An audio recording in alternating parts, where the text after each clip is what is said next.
Hi, so today I want to explain about retrogradation.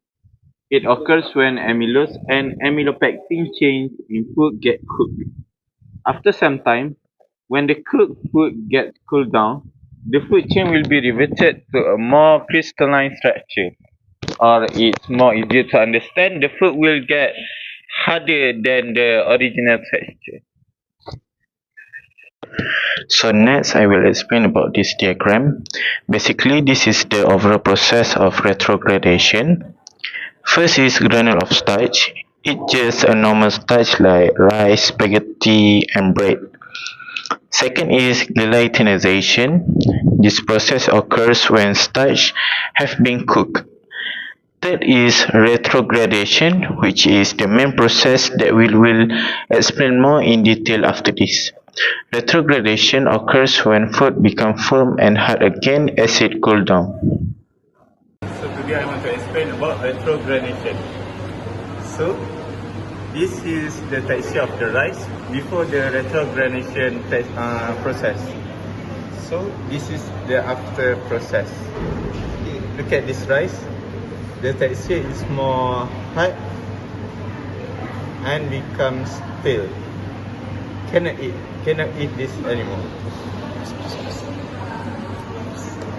Okay, now we look at the bread. Okay, if you look closely, this is before the retrogradation process. This is very soft, right? So I can fold it like this, but it still can be square like this. Next, we look at this bread. It is already solid because of the retrogradation process. It's very hard that it is not edible anymore. I will demonstrate you how hard it is. So hard. So, okay, I don't know. It's already cracked. You can see it. Oh. Retrogradation leads to several effects on foods. Firstly, it enhances the nutritional value on food. This happens because a retrogradation forms resistant starch, which function like fiber and can benefit gut health. Secondly, it makes the food stale. For example, bread or rice become hard and less palatable after being stored. Third, it changes the texture of food. Soft food like porridge or cakes can turn firm and rubbery after cooling down. Lastly, retrogradation reduces digestibility. This means our body finds it harder to break down the starch, which can affect energy absorption from the food.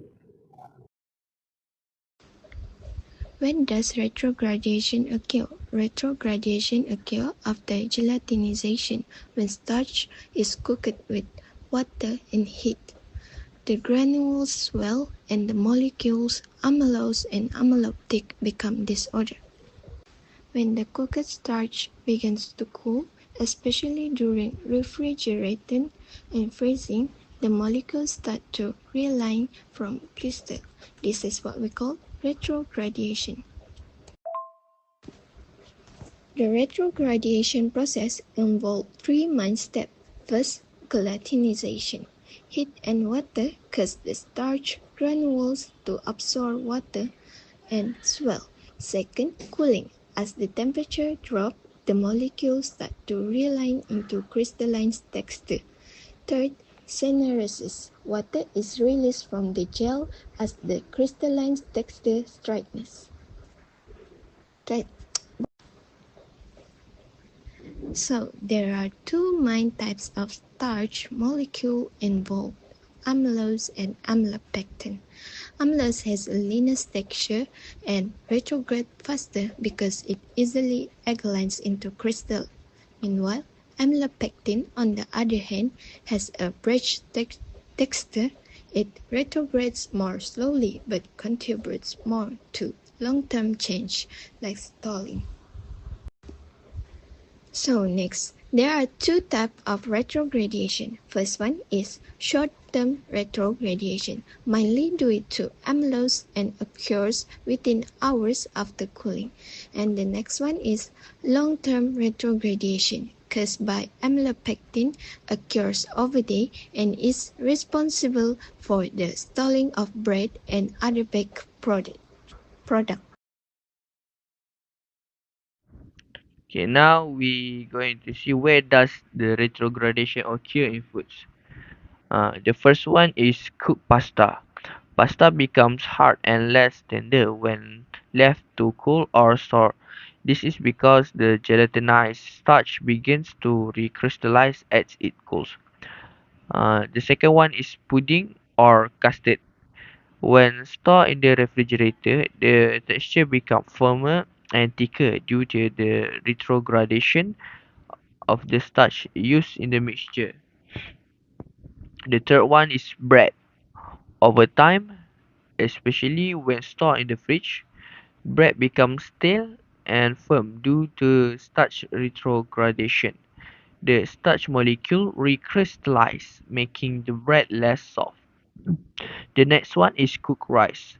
When rice cools down after cooking, the starch molecules realign and form crystal, causing the rice to become hard and dry. This is why leftover rice isn't as soft as freshly cooked rice. Then we have pie filling. In fillings made with starch like custard or fruit filling, retrogradation causes the filling to thicken and firm up when cooled, especially in refrigerated pies. The last one is mashed potato. Cool mashed potatoes tend to become hard and dense because the starch molecules have undergone the retrogradation. Now we're going to look the factors that influence retrogradation. Okay, the first one is type of starch. Uh, with high amylose starch make the process faster. Example for high amylose starch is like corn, rice, and potato. Next is temperature. Refrigerator make the retrogradation process faster. After that, we had time. The longer you keep the food, it will increase the retrogradation. Then water content. Water content need to be balanced. And next is sugar and fat. Sugar and fat will slow the retrogradation process. And pH level, especially acidic, will make the retrogradation process delay. Retrogradation can be good or bad depending on the goal. Negative effects: stalling of bread and baked goods, poor mouthfeel in chilled starch-thickened foods, texture in frozen meals. Positive effects: formation of resistant starch RS3, which is good for good health, helps control blood sugar, acts like dietary fiber. How to prevent or reduce retrogradation? We can serve fresh or warm because foods like breads are best consumed fresh. Freeze immediately. Freezing immediately after cooking can delay retrogradation. Or we can add ingredients like fats and oils can cut starch and slow down crystallization, or sugars, complete use for water and prevent molecular bonding. Use modified starches. These are altered to resist retrogradation. Reheat food properly. Heating can partially reverse retrogradation, especially amylopectin. Retrogradation versus glycinization. Comparison between glycinization and retrogradation.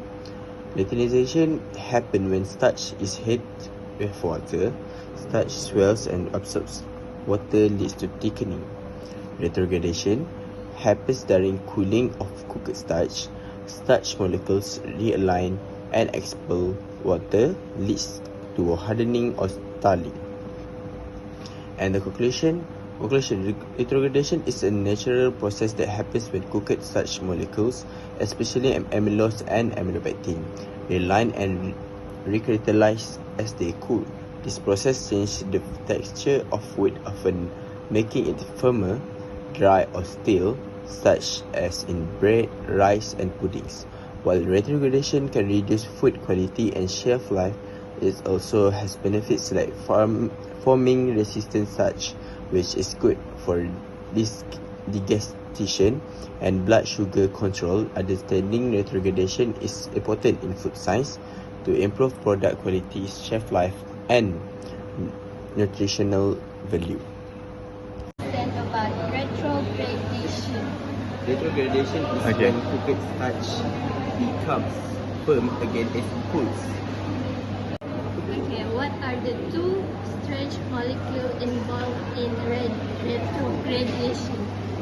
It's amylose and amylopectin. Okay, Ideal, can you give 3 examples of foods that show retrogradation? Bread, pasta, and rice. So, what is the effect of retrogradation of food texture? Well, it makes foods dry, hard, and very crumbly. Yes. Okay, Faiz, when does retrogradation happen? It happens after gelatinization when the foods are cooled down. And next question, is retrogradation always bad? No, it's because retrogradation creates resistant starch that's really good for gut health. That's all.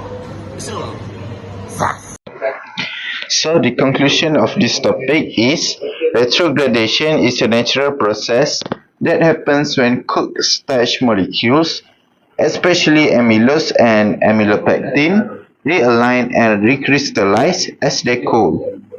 This process changes the texture of food, often making it firmer, dry or stale, such as in bread, rice and puddings. While retrogradation can reduce food quality, it also has benefits like forming resistant starch, which is good for digestion and blood sugar control.